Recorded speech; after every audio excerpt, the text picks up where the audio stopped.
सकती हूँ। मैं ग्रेड 1 में पढ़ता हूँ।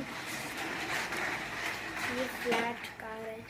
मैं फर्स्ट क्या लगाया था नहीं, और इसको क्या लगाया था नहीं, मैं फर्स्ट ये गाड़ी का टायर लिया तो, और ये चीज़ का पेपर लिया एक मोटा, और एक प्लेन पेपर लिया पतला।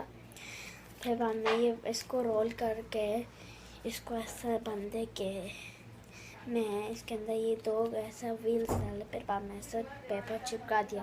फिर बाद में ये मशीन है, फिर बाद में ऐसी चलती, बैठ कर नहीं चलती।